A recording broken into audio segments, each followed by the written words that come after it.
আসসালামু আলাইকুম, welcome back to my channel বিথিরোজ ব্লগস ফ্রম শারমিন বলছি। কেমন আছেন আপনারা? আলহামদুলিল্লাহ, আমরা সবাই ভালো আছি। তো আজকে চলে আসলাম ছোট্ট একটি সারপ্রাইজ ব্লগ নিয়ে। সারপ্রাইজ থাকবে, যার জন্য আমরা আসলে বার্থডে সারপ্রাইজ প্ল্যান করছি। জানি না সে কতটুকু সারপ্রাইজ হবে। যাই হোক, সকাল সকাল চলে আসলাম কেকের দোকানে। আসলে আমার ইমিকোর ফ্রেন্ডের আম্মুর বার্থডে ছিল কিছুদিন আগে, এবং ভাবি আমাকে খুবই পছন্দ করে এবং তার সাথে আমার অনেক দিন হলো দেখা হয় না। তো অনেক দিন ধরে সে বলছিল আমার সাথে দেখা করবে, কিন্তু এখনও পর্যন্ত তার সাথে দেখা করতে পারলাম না। বিভিন্ন সমস্যার কারণে আসলে বের হওয়া হচ্ছিল না। যাই হোক, অনেক সমস্যা কাটিয়ে আজকে প্ল্যান করে ফেললাম তার সাথে দেখা করব। কিন্তু আমি তার বার্থডেটা ভুলিনি, যার কারণে তার জন্য কেক নিয়ে নিলাম এবং ছোট্ট একটি গিফট তার জন্য কিনে ফেললাম। আগের থেকে প্ল্যান করে রেখেছিলাম যে ওনাকে যেদিনকে দেখা হবে সেদিনকে সারপ্রাইজ গিফটটা দিব। সে অবশ্য জানে না। আমরা আসলে প্ল্যান করেছি জাস্ট বাচ্চাদের ছুটি হওয়ার কিছুক্ষণ আগে এক জায়গায় বসে একটু কিছুক্ষণ আড্ডা দিব, তারপর স্কুল থেকে বাচ্চাকে নিয়ে চলে আসব। যাই হোক, ভাবি জানে না আমি তার জন্য এত কিছু করছি। তো যাই হোক, তারপর আমরা যে রেস্টুরেন্টের অ্যাড্রেসটা দিয়েছিলাম সেখানে ভাবি চলে আসবে, কিন্তু তার আগে আমি চলে এসেছি এবং এসেই তাকে সারপ্রাইজ দেওয়ার জন্য আগে থেকেই বসেছিলাম। এবং আমার সাথে ছিল আমার বড় মেয়ে। আর আমরা স্টাফদের আগে থেকে বলেছিলাম যখনই ভাবি আসবে, মানে আমার যে গেস্ট আসবে, সে আসার পর আমরা খাবারটা যখন অর্ডার দিব তখন যেন অবশ্যই কেকটা তার খাবারের সাথে সার্ভ করে দেয়, আর তারপরে আমরা গিফটটা দিব। যাই হোক, যেমন কথা তেমন কাজ। আমি এদিকে ওয়েট করছিলাম। ভাবিকে যে টাইম দেওয়া হয়েছিল সেই টাইমের মধ্যে আসতে পারিনি, একটু দেরি হয়ে গিয়েছিল। যাই হোক, অনেকক্ষণ ধরে অপেক্ষা করছিলাম আর ভাবছিলাম কী জন্য এত দেরি হচ্ছে। এদিকে দেরি হয়ে গেলে আবার ওদিকে স্কুলে তাড়াতাড়ি চলে যেতে হবে আমাদের। যাই হোক, তারপর অনেকক্ষণ অপেক্ষার পরে একটু ফোন দেওয়ার পর জানতে পারলাম ভাবি চলে এসেছে।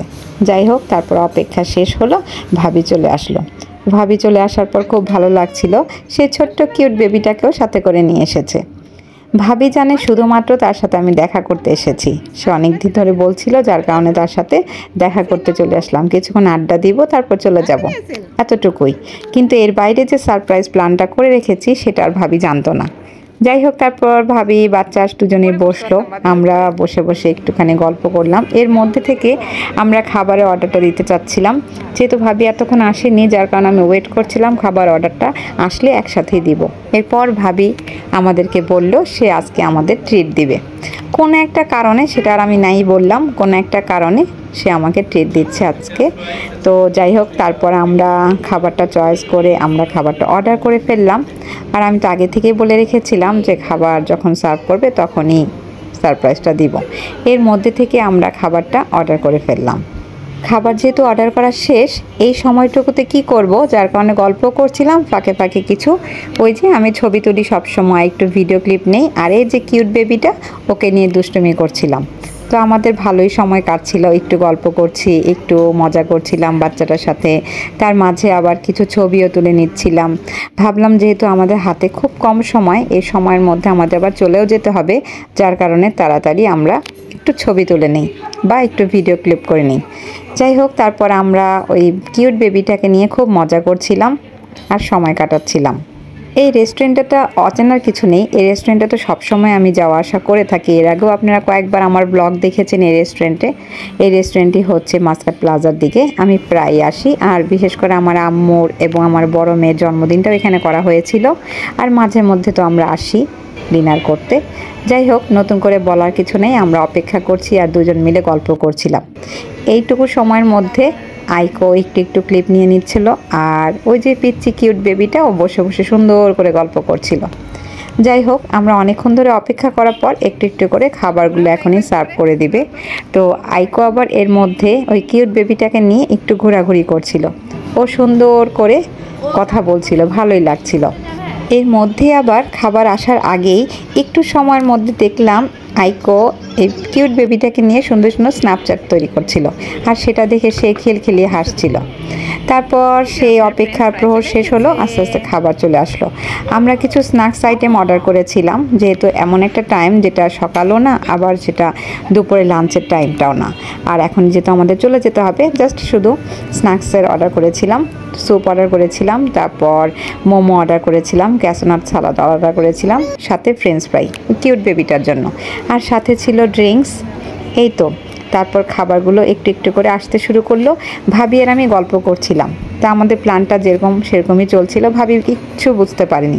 হঠাৎ করে আমাদের লাস্ট যে জুসটা সার্ভ করলো, এরপরে তাকে ইশারা দেওয়ার পর সে আস্তে আস্তে কেকটা নিয়ে আসলো। তো কেকটা নিয়ে আসার পর ভাবি একটু আশ্চর্য হবে, প্রথম বুঝতে পারবেন, আপনারা ভিডিও দেখলেই বুঝতে পারবেন।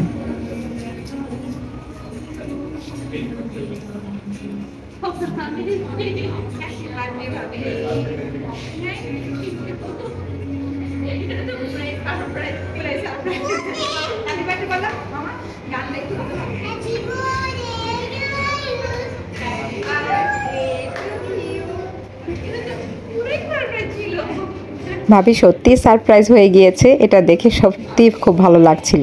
তো তারপর আমরা কেক কাটার জন্য সম্পূর্ণ রেডি হয়ে গেলাম, একসাথে কেক কাটবো।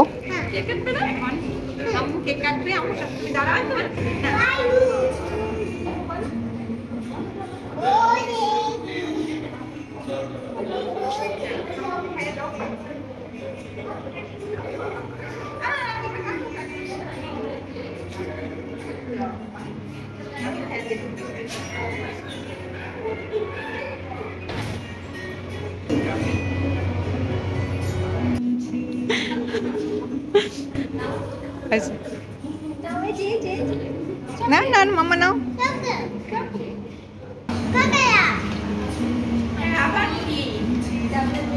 ছোট্ট গিফট, সারপ্রাইজ।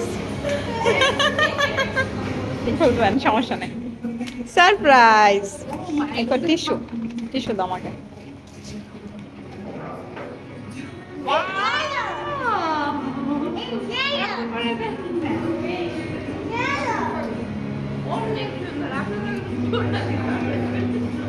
এরপর ভাবির জন্য যে ছোট্ট গিফট নিয়েছিলাম সেটা দেওয়ার পরও ভাবি একটু আশ্চর্য হয়েছে এবং আমিও মানে খুব টেনশনে ছিলাম ভাবির পছন্দ হবে কি না। তারপর ভাবি আমাকে বললো আপনি নিজেই পরিয়ে দিন। যাই হোক, আমার খুব ভালো লেগেছে যে ভাবির যেহেতু পছন্দ হয়েছে। এটা আসলে টেনশনের ব্যাপার, একজনকে গিফট করাটা আসলে অনেক টেনশনের ব্যাপার, তার পছন্দ হয় কি না। আমার এই জিনিসটা খুব কাজ করে। যাই হোক, আমার কাছে ভালো লেগেছে, ভাবি খুব খুশি হয়েছে। আমাদের এই হঠাৎ করে সারপ্রাইজ প্ল্যানটা ভাবির পছন্দ হয়েছে, যার কারণে আমাদের ভালো লেগেছে, সেটাই আমরা বলছিলাম। তারপর এক এক করে একটু একটু করে আমরা সব খাবারগুলো এনজয় করছিলাম। আর যেহেতু আমাদের হাতে সময় ছিল না, একটু একটু করে গল্প করছিলাম আর খাবারগুলো শেষ করছিলাম। কিউট বেবিটাও একটু একটু করে খেয়ে নিচ্ছিল। তো এর মধ্যে থেকে অনেক বৃষ্টি হচ্ছিল, বাইরের ওয়েদারটা এত সুন্দর লাগছিল, এখান থেকে দেখতে ভালো লাগছিল। তো যাই হোক, আমরা ভাবছিলাম একটু বৃষ্টি হলে ভালোই হতো, সেটাও হয়ে গেল। তা আমাদের কাছে খুব ভালো লাগছিল, এই সময় খুব মজা করছিলাম, খুব দুষ্টুমি করছিলাম আমরা।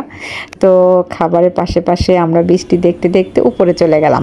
রুপটপে যেয়ে দেখি প্রচুর পানি, যার কারণে এখানে বাচ্চার জন্য একটু ভয় আছে, আর আমাদের হাতেও অতটা সময় নেই, যার কারণে একটুখানি ঘুরে তারপর আমরা নিচের থেকে বিদায় নিয়ে চলে গেলাম। এই তো ছিল ছোট্ট একটি সারপ্রাইজ ব্লগ।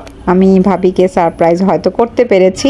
যাই হোক, আমার কাছে ভালো লেগেছে, ভাবিরও খুব ভালো লেগেছে, এটাই আমার কাছে আনন্দ, আমি যে ভাবিকে একটু সারপ্রাইজ করতে পেরেছি। এটা ছিল না মোটামুটি ভাবির জানা। যাই হোক, এতটুকুই সারপ্রাইজ দিলাম। এরপর ভাবির সাথে আমরা একসাথে চলে গেলাম স্কুলে, বাচ্চাদের নিয়ে বাসায় চলে যাব। তো এই ছোট্ট সারপ্রাইজ ব্লগটি আপনাদের কেমন লেগেছে অবশ্যই লাইক শেয়ার দিবেন এবং অবশ্যই কমেন্ট বক্সে জানাবেন।